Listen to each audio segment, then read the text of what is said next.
الله أكبر الله أكبر الله أكبر.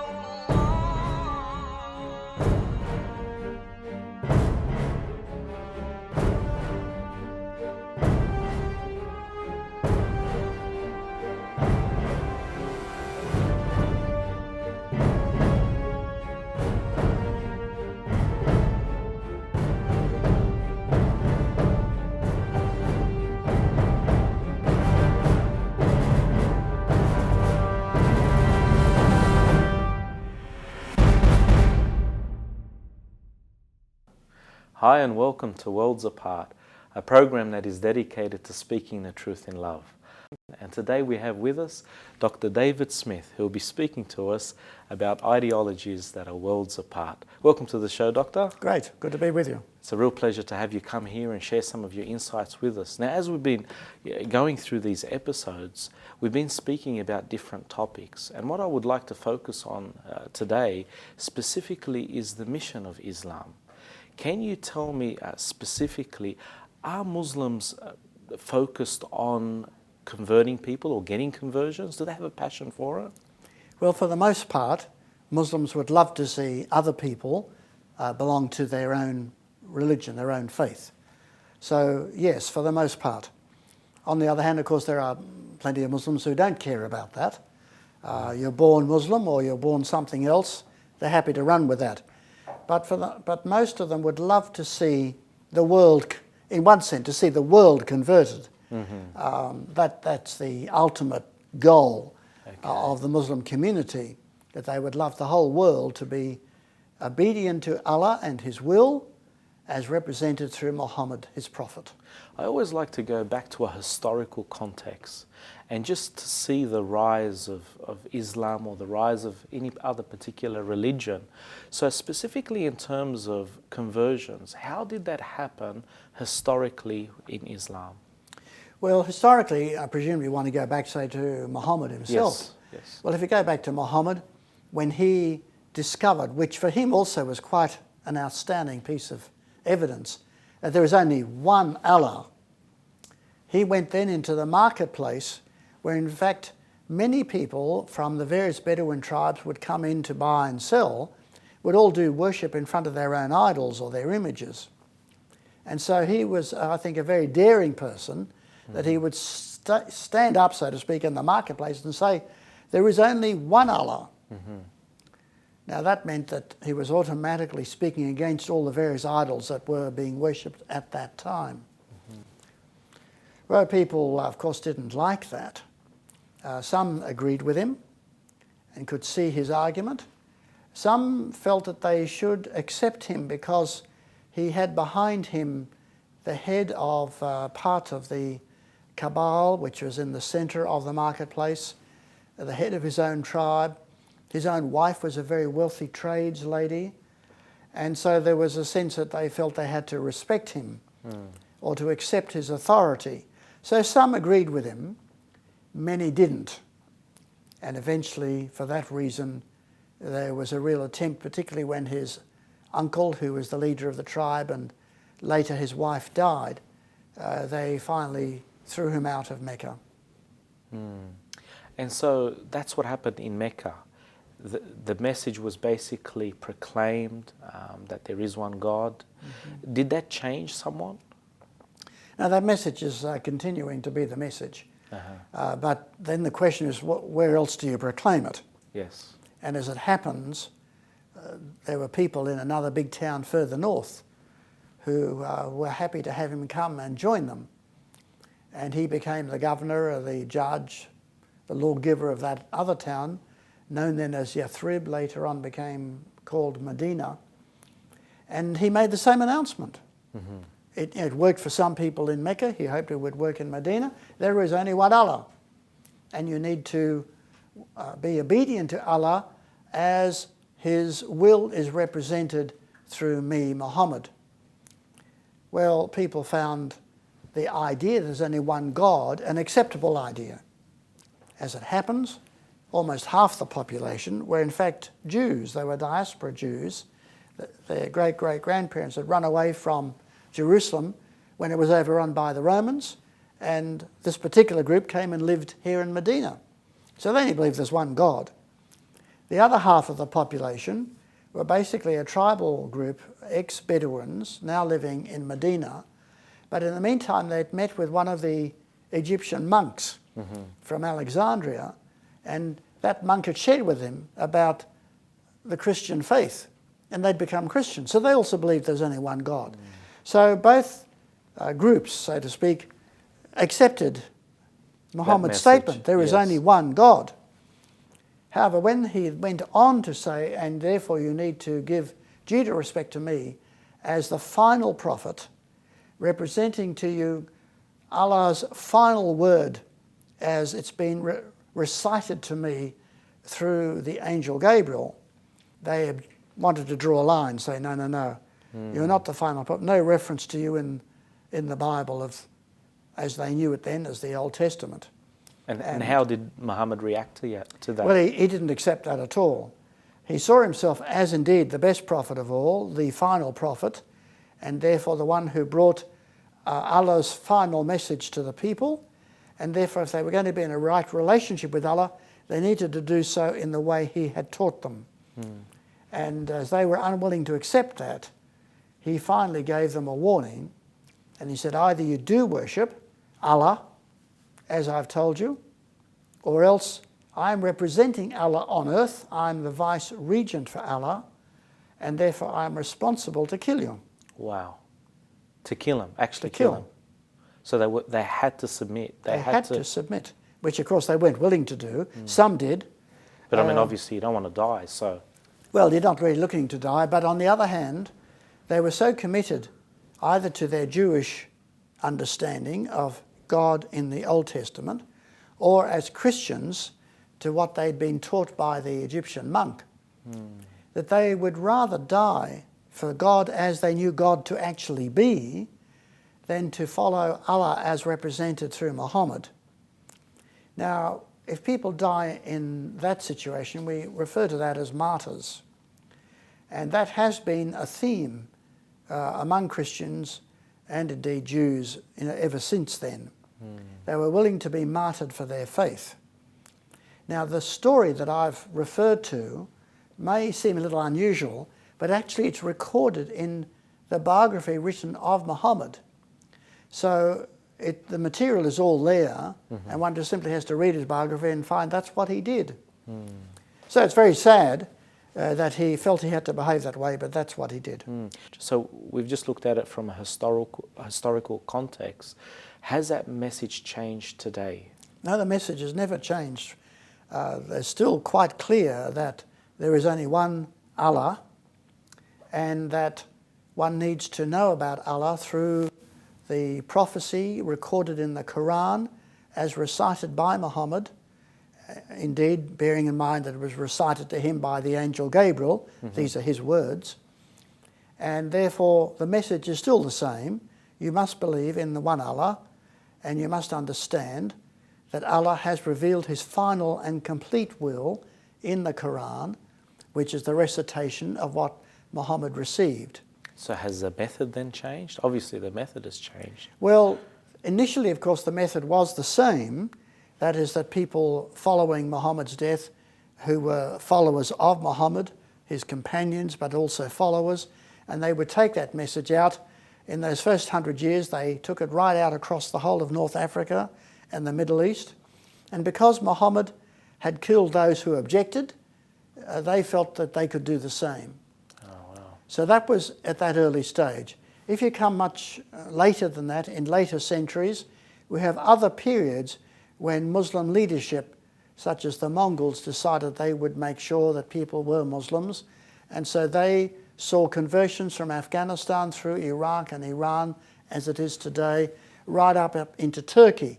That whole territory was covered by the Mongols, and they made the same point, that you simply must follow Allah as recited to us through Muhammad's recitation as represented in the Quran. I mean, I can't help but think that it almost sounds a little bit like a military campaign, you know? Well, it was a military campaign, and certainly if you read the history of the Mongol period, particularly through the 13th and 14th centuries, you find that it was entirely a military campaign. But of course that's different to today. In these days, people don't feel that that's the way they should operate, but rather seek to educate. Okay. And so the educational line is usually brochures that are produced, sometimes dropped in letterboxes, or if you happen to call into a mosque, will be given to you, like school children that go to a mosque to see what happens as part of an interfaith activity. Very often we get given a little brochure, and the brochure will point out that the Islamic faith believes in the prophets of old. So the prophets of the Bible are all accepted by the Quran, and that Jesus would have been a prophet, and that Muhammad was the final prophet. And all you have to do is to accept Muhammad as the final prophet and the reflection that he has given to us about Allah. So it almost seems like there's a little bit of a contradiction in terms of what happened in history, the rise of Islam, and what's happening today. Is that a fair enough statement? Well, there's certainly a different approach because the world wouldn't accept that concept of killing. On the other hand, of course, killing does occur. And that raises a whole question as to why we've had these very sad events that have occurred. And many people, particularly among the Muslim population of the world, would regard those sad events like 9/11 with the Twin Towers in America, or the Bali bombings, or the train bombings in Madrid and London. They would regard all of those activities as undertaken by fundamentalists or extremists, that most people wouldn't want to follow that track. Sadly, the track does have a long history, way back to Muhammad's time, but nevertheless, I would say that the larger part of the Muslim population today would not want to have anything to do with it. Do you think that they were aware of that, of the history? Not necessarily. It depends. You see, most people in this day and age are dependent on being taught. And the question is, how are you taught? Well, in the Muslim world, most of the teaching occurs within the mosque. So it depends on the Imam whether the Imam teaches this to his population or does not. And if it's not taught, then the average person won't know. So I've got another question here. And this question often pops up. If someone is a Muslim and they live in an Islamic country or an Islamic state, and suddenly they want to change their religion, they no longer want to be a Muslim anymore, are they free to do so? Are they at liberty to be able to become, a Hindu, a Christian, or not believe in anything at all? Well, under Muhammad's own ruling, that was unacceptable.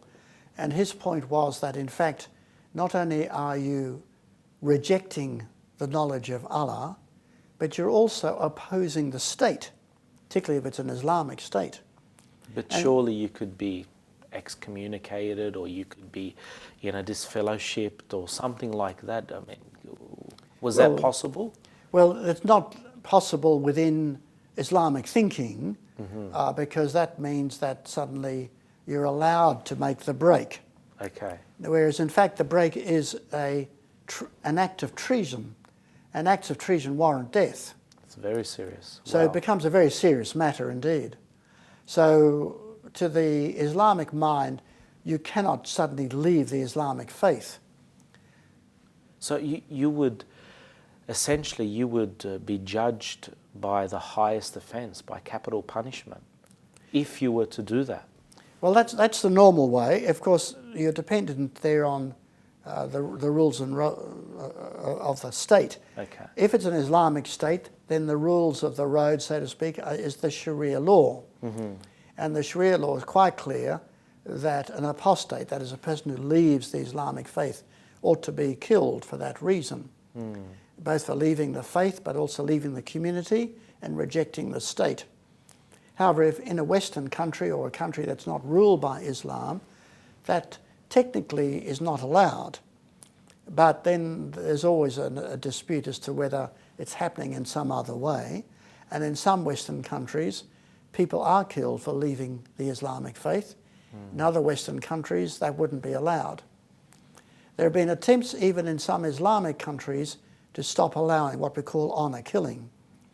But then there's been such objection to it that the leadership has decided it's not worth going down that track. So it is an issue, and as a result, there are in fact people who would have grown up in a Muslim family and have decided that they would like to become a Christian and have had to do so secretly, or have had to leave their home, in some cases had to leave their country. And that has been the option. How different is that to the Great Commission? If you can explain to us what I mean by the Great Commission, and how different is that? Well, enormous difference. I have with me actually a Bible, because when you talk about the Great Commission, then you're really saying, you know, what does Jesus say to his followers, his companions, if you like? What are the instructions? He's going to disappear from the earth. What about all his companions? And so let me just read from the Bible, because he's very clear to them that in the context of the fact of God's love for all people, he wants that love to be shown. And so he says to his followers, then you are responsible to go out into all of the earth and make disciples of all nations. In other words, seek to bring to bear the message of grace, the message of love, the message of forgiveness to all people, so that they can choose to belong to me. Now that is really the Great Commission. And if they do choose to belong to me, I will indeed send the Holy Spirit to be at work to help them change their lives so that they're genuinely following after me, and they will come to know something of my love, of my grace and my forgiveness.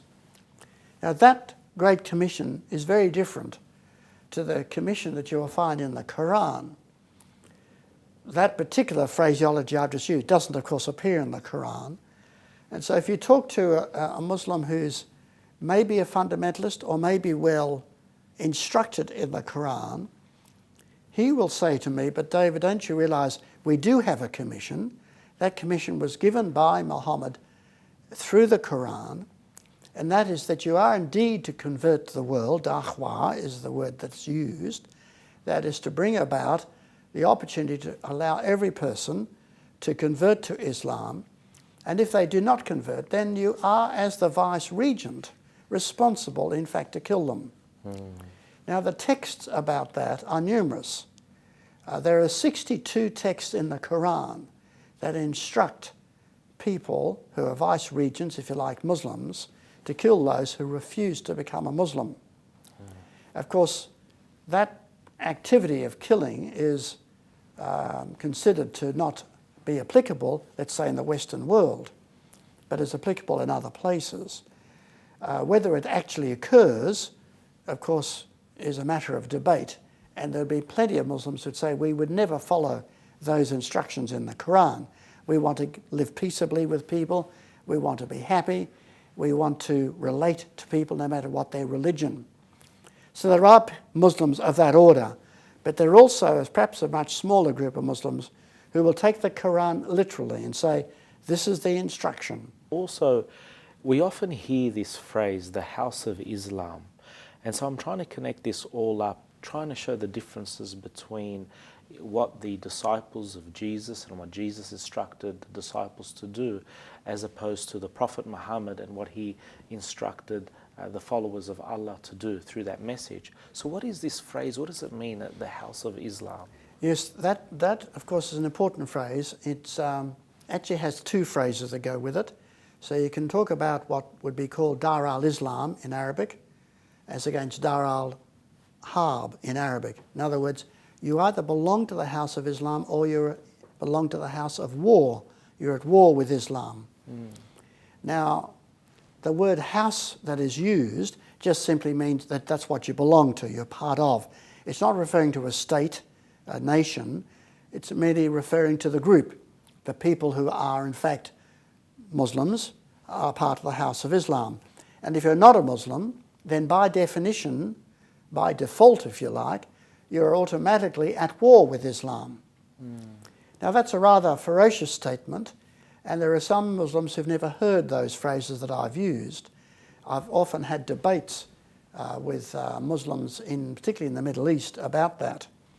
And I find only the more educated imams understand those phrases. But the thing is, some imams teach that to their congregations in the mosque. And if it's taught, then you can see there's a real challenge here, because if you're not a Muslim, then automatically you're at war with a Muslim. Now, if you're at war, then everyone has a right to fight. That is, to kill. And so that is what automatically will happen, that the Twin Tower, 9/11 event, or all the other events have just been a normal event, let's say for the extremist or the fundamentalist, on the grounds that they're simply dealing with people who are at war with them. And if you're at war, you're entitled to kill. Now, the contrast with the message of Jesus is there's no such concept of Dar al, let's say, Christianity and Dar al-Harb. The concept is only, if you like, Dar al-Love, Had, that you can only be in love, that Jesus is a person of love. He loves us and wants us to choose to love him, to choose to belong to him.